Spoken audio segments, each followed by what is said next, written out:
Hello everyone, I am Navkiran and I welcome you all to my channel Navkiran's Nursing Classes.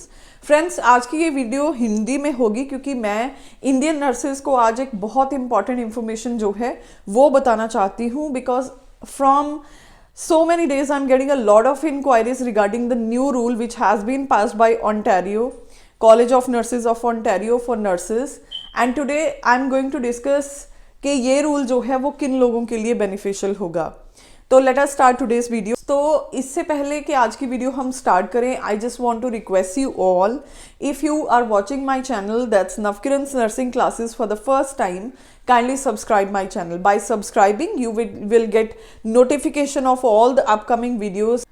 So friends, as आप में से काफ़ी सारे लोगों को ऑलरेडी नॉलेज होगी इस चीज़ की या बहुत सारे लोगों को ये पता नहीं भी होगा, तो मैं आपकी नॉलेज के लिए एक चीज़ बता देती हूँ. अप्रैल मई में CNO यानी कि college of nurses of Ontario में ने एक रूल पास किया था जिसमें कि उन्होंने ये कहा कि अगर आप NCLEX RN एग्ज़ाम जो है वो क्लियर कर लेते हैं तो you will get direct eligibility to get a license as a registered nurse in Canada, in Ontario. तो बेसिकली ये जो रूल था ये इसके बाद बहुत सारी इंटरनेशनली एजुकेटेड नर्सेज को फ़ायदा हुआ और बहुत सारी इंटरनेशनली एजुकेटेड नर्सेज ने ऑस्ट्रेलिया या USA के लिए एप्लीकेशंस भरी. They have got the eligibility to sit for NCLEX. As we know, उन कंट्रीज़ में आपको डायरेक्टली एलिजिबिलिटी मिल जाती है विदाउट एनी एक्स्ट्रा स्टडी. तो बहुत सारी नर्सेज को एलिजिबिलिटी मिली and they sat for NCLEX and they met their educational requirements. तो अभी इससे पहले क्या होता था? इससे पहले ये था कि अगर आप कनाडा में RN बनना चाहते हो तो आपको यूजुअली NNAS जैसे हम करते हैं तो आपको वो करना था. और उसके बाद सबसे बड़ी हर्डल क्या होती थी कि जो एजुकेशन रिक्वायरमेंट थी हमारी वो नॉट कंपेरेबल आती थी as compare to Canadian education, right? तो हमें नॉट कंपेरेबल रिपोर्ट मिलती थी द इंडियन नर्सेज. तो बेसिकली क्या होता था कि जो इंडियन नर्सेज थी उनको या तो ऑस्की देनी पड़ती थी या उनको कोई एक्स्ट्रा स्टडी जो है वो करनी पड़ती थी, या तो NNAS से पहले या NNAS के बाद. तो जब से ओंटारियो का ये रूल आया उसके बाद ये मैंडेटरी नहीं रहा कि आपको ऑस्की में जाना है या आपको कोई स्टडी करनी है. अभी तक ये नहीं कहा जा सकता कि ये रूल परमानेंट है. In my opinion this rule is temporary.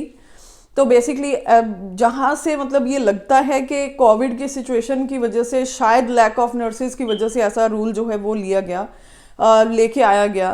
पर जैसा भी है ये हमारी नर्सेज के लिए जो है वो बहुत ही बेनिफिशियल है, स्पेशली उन नर्सेज के लिए जो 3-4 साल से वेट कर रही थी कि कब उनकी एजुकेशनल रिक्वायरमेंट जो है वो मीट होंगी और कब वो RN के लिए एलिजिबल होंगी.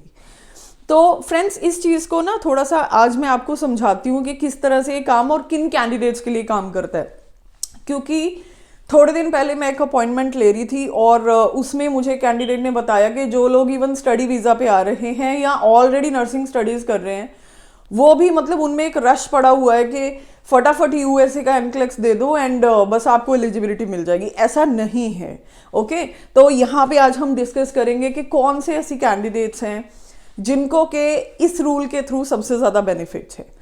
तो सबसे पहले कैंडिडेट जो इस रूल के थ्रू जिनको सबसे ज़्यादा बेनिफिट है वो हैं PR कैंडिडेट्स, जो यहाँ पे PR हैं या वर्क परमिट वाले, जो ऑलरेडी जिनके पास वर्क परमिट है. आई मीन टू से स्टूडेंट्स की बाद में बात करते हैं. तो बेसिकली इन लोगों को बहुत ज़्यादा फ़ायदा है इस रूल से, क्योंकि हमें पता है कि वर्क परमिट या PR वाले जो लोग होते हैं वो कोई भी स्टडीज़ कनाडा में नहीं लेके आते हैं. तो इसका मतलब ये है कि they will directly apply to NNAS if they are not doing any nursing study before NNAS.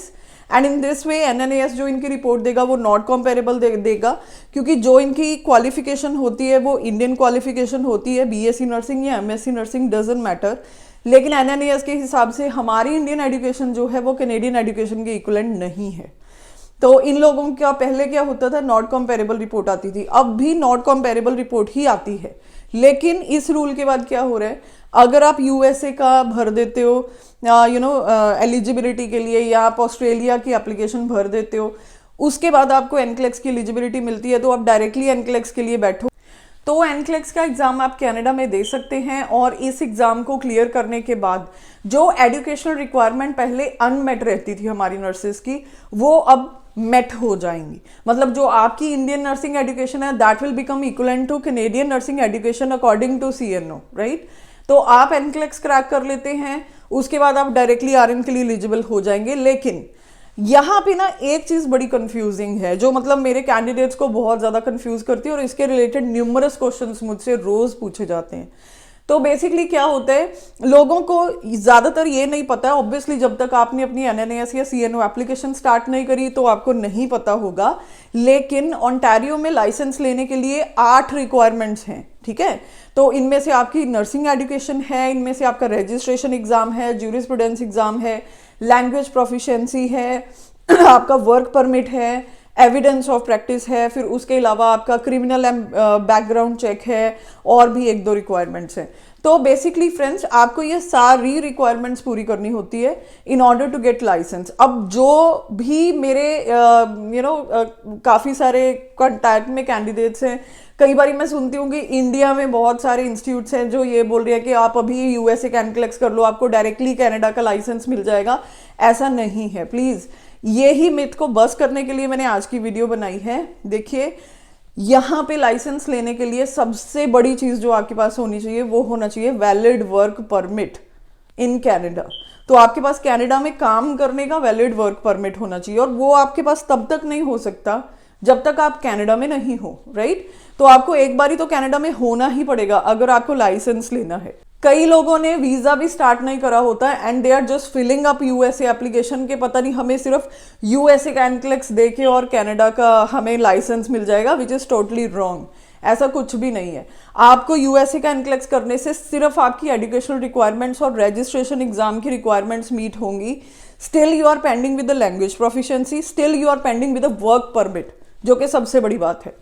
अब इस रूल के बारे में बता रही थी कि PR कैंडिडेट्स को बहुत बेनिफिट है, क्योंकि PR कैंडिडेट्स की बाकी ऑलमोस्ट सारी रिक्वायरमेंट्स मेट हैं, ओके, सिर्फ खाली इसको छोड़ के, एजुकेशन को छोड़ के। तो इस रूल के बाद आपकी जब एजुकेशन भी इक्वलेंट हो जाती है, लैंग्वेज प्रोफिशिएंसी आप सबमिट कर देते हो, तो you are almost done with your license, right. अब हम नेक्स्ट इसके पार्ट में बात करेंगे स्टूडेंट्स को क्या बेनिफिट है। देखिए, 2 तरह के स्टूडेंट्स कनाडा में आते हैं। अगर हम नर्सेस में देखें तो एक वो जो नर्सिंग कोर्सेज लेके आते हैं कनाडा में, एक वो जो नॉन नर्सिंग कोर्सेज लेके आते हैं। तो मेरे अकॉर्डिंगली इस रूल का बेनिफिट जो है ना, इनिशियली किसी को भी नहीं है दोनों में से, राइट। और अगर किसी को ज़्यादा बेनिफिट है तो वो है जो नॉन नर्सिंग लेके आते हैं, नॉन नर्सिंग कोर्सेज, क्योंकि नर्सिंग कोर्सेज वालों को तो नर्सिंग कोर्सेज करने के बाद एलिजिबिलिटी मिल ही जानी है, बिकॉज उनके जो कोर्सेज हैं they make their education equivalent to Canadian education. तो इसीलिए आप नर्सिंग कोर्सेज लेके आ रहे हो, राइट। जो नॉन नर्सिंग कोर्सेज लेके आ रहे हैं, even those candidates, I have even heard कि आप अभी कनाडा में आए भी नहीं हो, you are just applying for visa और स्टडी वीज़ा पे आपने आना है और फिर भी आप USA का एनक्लेक्स कर रहे हो बिकॉज आपको ऐसा लगता है कि पता नहीं मुझे शुरू में ही कनाडा का लाइसेंस मिल जाएगा। तो मैं स्टूडेंट्स को एक अवेयरनेस वाली बात बताती हूँ, बहुत इंपॉर्टेंट है। देखिए, अभी आप स्टडी वीज़ा पे आएंगे, मैक्सिमम स्टूडेंट्स 2 साल का स्टडी वीज़ा लेके आते हैं, उसके बाद आपको वर्क परमिट मिलेगा।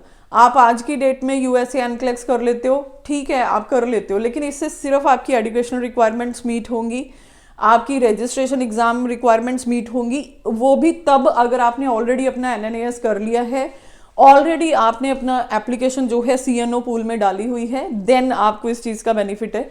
फिर भी इस लाइसेंस को लेने के लिए आपको अगले 2 साल और वेट करना पड़ेगा because you do not hold the work permit to Canada. So don't be misguided. अगर आपको मतलब ऐसा लगता है कि आपको सिर्फ एनक्लेक्स देने से कनाडा का लाइसेंस मिल जाएगा, तो ऐसा नहीं है, इसमें भी और बहुत सारी रिक्वायरमेंट्स हैं, तो वो भी आपको मीट करनी पड़ेंगी। तो कम से कम वो मीट करते करते आपको 3 साल तो लग जाएंगे, क्योंकि language proficiency requirement is really high, yes, but if you are a student in Ontario you have a privilege कि आप अगर स्टडी कर रहे हो तो आपको लैंग्वेज प्रोफिशिएंसी सबमिट नहीं करनी पड़ेगी, बट अगेन CNO उसको असेस करने के लिए 6 से 7 महीने लेती है। तो फ्रेंड्स, आई होप ये वीडियो आप सबके लिए बहुत ज़्यादा बेनिफिशियल रही होगी, क्योंकि जब मुझे स्टूडेंट्स कांटेक्ट करते हैं इन सब मिथ्स के साथ, इन सब डाउट्स के साथ, तो मेरे मन में हमेशा ये आता है कि मैं एक वीडियो बना के यूट्यूब पे डाल देती हूँ, सो दैट सबको ये डाउट जो है वो क्लियर हो जाए, ठीक है।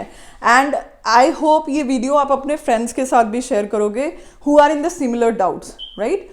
तो अगर इवन आप पीआर कैंडिडेट्स हो, या आप वर्क परमिट पे हो, या आपका स्टडी कंप्लीट हो गई है, अभी आप वर्क परमिट पे आए हो, तो हमारे इंस्टीट्यूशन में कांटेक्ट करो, हम आपकी यूएसए या ऑस्ट्रेलिया एप्लीकेशन स्टार्ट करने में हेल्प करेंगे। हमारा नंबर जो है वो नीचे फ्लैश हो रहा है, इस नंबर पे आप कांटेक्ट करेंगे तो हम डेफिनेटली आपकी हेल्प करेंगे। We will start your application and you can fasten your journey to become a registered nurse in Ontario. Thank you so much, take care.